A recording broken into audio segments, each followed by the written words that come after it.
Hello, viewing people. This is your host, Skits, back with another episode of How Are You? In this edition, I wanted to talk about doing things and being able to express our accomplishments in a way that we can feel like that sense of belonging and togetherness and achievement, while also trying not to worry too much about what other people are going to think or feel about what you're doing or how you're saying it. So it sounds like a lot, but part of the reason I haven't been making these episodes is just because I've been spending a lot of time with myself, doing my workouts, just going to work, playing MOBAs, and watching shows with my roommate and going on road trips with my roommate, going to the movies. We've been doing a lot of stuff, and it's been a really relaxing and fun experience so far. But I think it's important to spread that distinction that although I've been doing a lot, I haven't really been talking about it a lot because I haven't felt the need for that type of expression of like flexing or just bragging or mentioning or sharing, like whichever form you want to put it in. Like for me, I think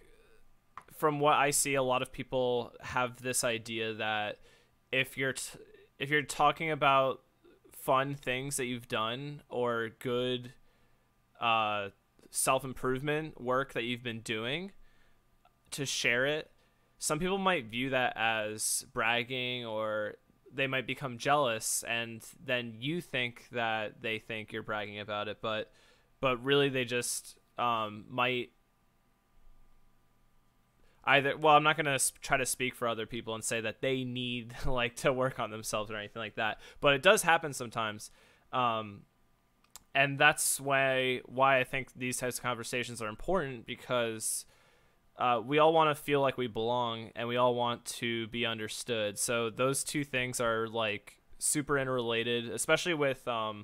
transparency. I talk about it a lot, but that's because as much as I talk about it, I know how bad I am at being transparent and clear, that it is definitely crippling to a lot of my relationships. And the more you acknowledge a problem, the easier it gets to actually solving it. So for the sake of this conversation, I want to say that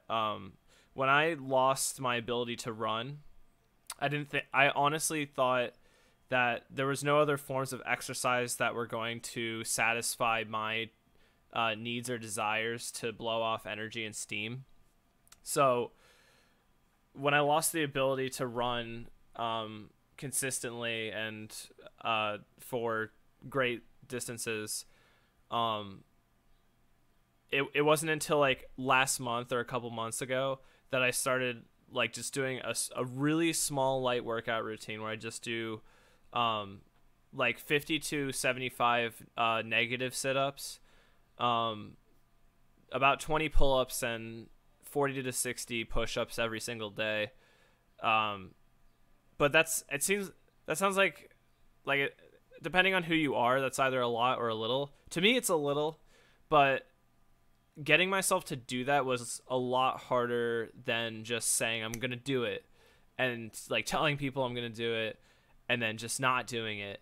For me, it was just something that I had to talk to myself a lot about, like self motivation, surrounding myself with people that are going to be on board with that. You know, having Lunk or Zach as my roommate really was a big catalyst for making that change that I needed to make. In order to just be healthier and be happier and be more active and just doing more things and talking a little bit less, kind of taking a step back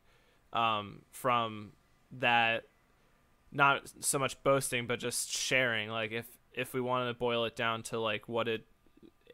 its purest and most innocent form is is just to let people know like what you're up to. It doesn't have to be this thing where it's like a dick measuring competition or something. Like that's not going to get anyone anywhere. But we all do it anyway because we all want to feel like we're doing something important or more important than it seems like. So for that type of person, I guess my challenge is to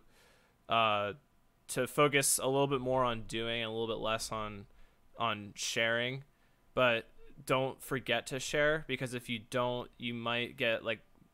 a little depressed with doing all these self-improvement things but having nobody to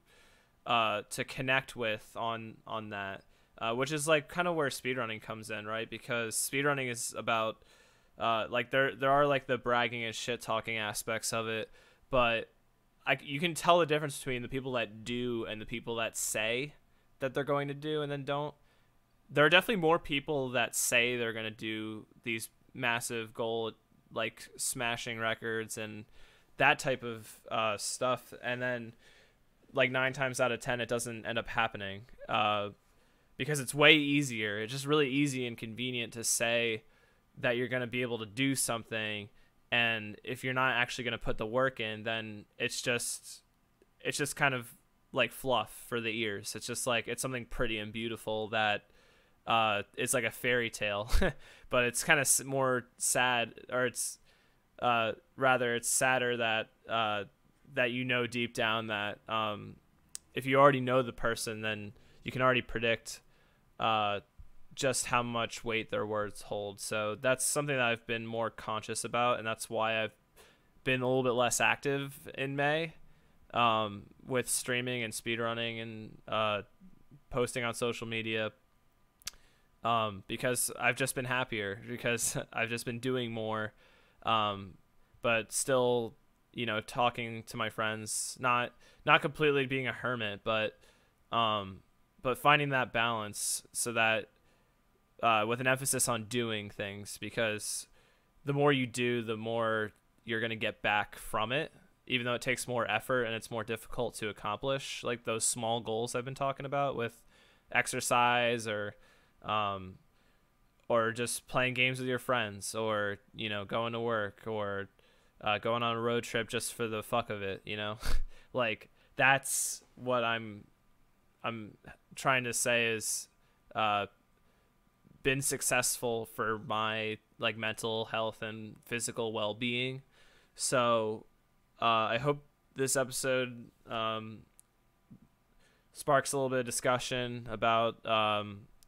how we interact with each other versus how much we actually do behind the scenes, and I hope it makes people think. That's what this whole series is about. So please share like your experiences, share what you've found to be successful, what you've found to be disruptive in your life. It's not always like rainbows and butterflies. Sometimes I get stuck in this chair and just kind of watch streams, and then all of a sudden 2 hours is gone and I haven't played any games with any of my friends or anything like that. So this is in hopes that I can prevent, or we can prevent that from happening, because this is a combined effort. So with that'll conclude this episode, a little bit shorter today, but it's good to be back, guys, and I hope you guys enjoy what you see. Anyways, until next episode, bye.